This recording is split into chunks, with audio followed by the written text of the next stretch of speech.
Tak ada persaingan yang sia-sia. Mungkin seperti itulah yang sedang diperjuangkan oleh pelatih dan juga asisten pelatih timnas saat ini. Bahkan Alex Pastoor dan Danny Lange datang lebih dulu sebelum jadwal TC timnas dimulai, karena dia ingin mempersiapkan skuad Garuda untuk bisa tampil maksimal di 2 laga sisa babak round 3. Seperti kita ketahui, persaingan di grup C sendiri, Jepang sudah dipastikan lolos ke Piala Dunia dengan status juara grup. Untuk posisi kedua, besar kemungkinan hal itu akan didapatkan oleh Australia, yang memang punya peluang paling besar. Dan untuk posisi 3 ini yang ramai, karena sejatinya Indonesia, Arab Saudi, Bahrain, dan juga Cina masih punya peluang untuk mendapatkannya. Itulah kenapa sampai detik terakhir kemungkinan persaingan grup ini akan sangat seru untuk ditonton. Ya, khusus untuk Indonesia, 2 laga sisa mau tak mau harus bisa mereka maksimalkan. Karena dengan 9 poin yang dimiliki, paling tidak kalau mau ingin aman, ya 3 poin melawan Cina, serta 1 poin dari Jepang. Apapun caranya harus bisa didapatkan. Jepang sendiri kabarnya siap dalam tanda kutip mempermudah jalan Indonesia untuk setidaknya mengamankan jalur round 4. Sesuatu yang diketahui membuat Cina serta Bahrain merasa jengkel akan hal ini, karena biar bagaimanapun mereka berdua juga akan melakukan apapun untuk bisa mendapatkan tiket ke round berikutnya. Untuk saat ini, timnas Indonesia masih ada di posisi 4 klasemen sementara grup C dengan 9 poin dari 8 pertandingan yang telah dijalani, menjadikan Indonesia masih punya peluang untuk setidaknya mengunci posisi 4 besar. Memang untuk finish di posisi 2 sebenarnya juga masih ada peluang, namun probabilitas cukup kecil walaupun secara poin Indonesia cuma tertinggal 4 angka dari Australia. Alhasil realitasnya Indonesia akan mengunci posisi 3 ataupun 4 untuk kemudian bertarung habis-habisan di round 4. 2 laga sisa melawan Cina dan juga Jepang bisa dibilang adalah laga yang juga tidak mudah, karena pastinya ini akan menghadirkan tekanan tersendiri yang harus bisa diatasi oleh semua penggawa Garuda. Melawan Cina, kita memang main di kandang, akan tetapi itu bukan jaminan 100% akan dengan mudah bisa menang, karena tim sejuta panda pun pasti akan main habis-habisan menjaga peluang lolos.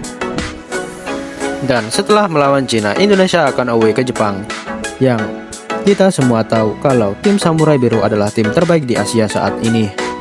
Bahkan kualifikasi mereka sama sekali belum tersentuh kekalahan. Situasi seperti inilah yang cukup membuat fans Garuda deg-degan.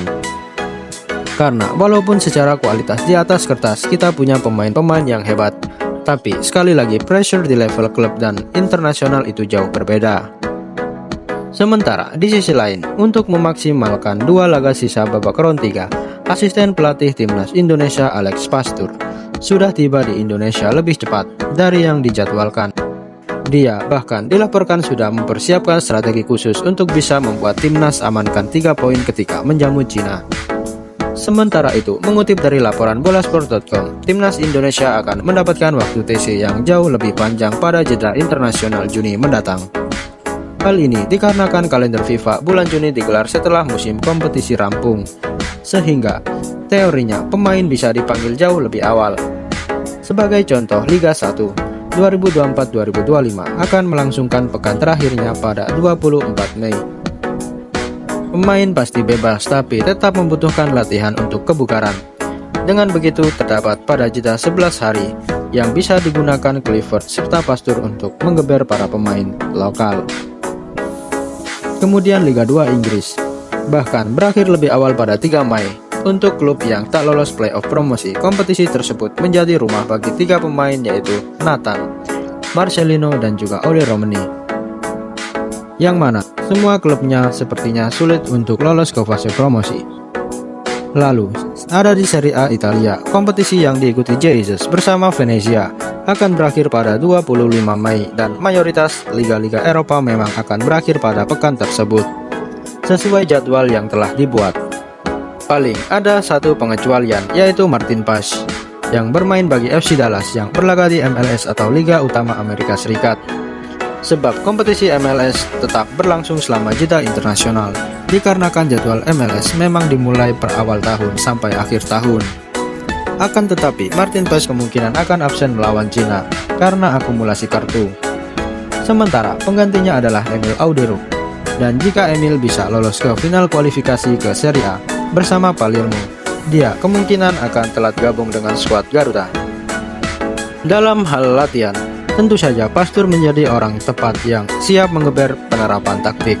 Sementara Quentin Jacoba bisa memaksimalkan dari segi persiapan fisik pemain, agar tak seperti kemarin.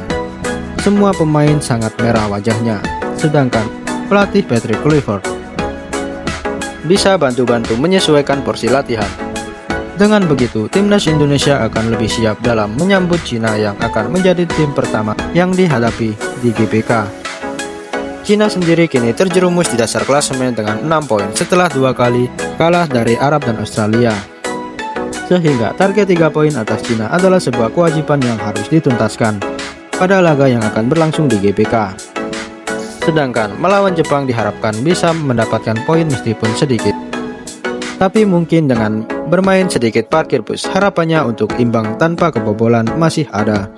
Walaupun agak mustahil karena bermain di kandang lawan. Semoga saja Jepang menurunkan skuad lapis ketiganya, mengingat tim asuhan Hajime Moriyasu telah resmi lolos ke Piala Dunia. Dan mengenai waktu persiapan dan kejutan legenda sepak bola Prancis, Emmanuel Petit, tak lain adalah rekan dari Patrick Kluivert semasa di Barcelona, memberikan dukungan penuh. Bahkan memiliki pandangan yang sama soal Indonesia, yang menurutnya memerlukan banyak waktu untuk beradaptasi dengan era baru, yang nantinya akan menjadi sebuah cara terbaik untuk melalui segala rintangan. Saya berharap yang terbaik untuknya. Saya tahu mereka membawa beberapa pemain Belanda karena mereka asli dari Indonesia. Aturan FIFA berubah. Terima kasih untuk itu. Saya tahu ini menjadi perhatian besar di Indonesia. Anda harus paham di sepak bola hal itu tidak menjadi masalah. Saya tahu ini menjadi perhatian besar di Indonesia. Anda harus paham di sepak bola hal itu tidak terjadi seperti ini. Tahukah kadang memang butuh waktu tapi Indonesia tak punya waktu. Artinya harus menang melawan Bahrain. Menang juga melawan Cina. Siapa tahu mungkin Jepang untuk laga terakhir mereka akan ganti 11 pemain pertama.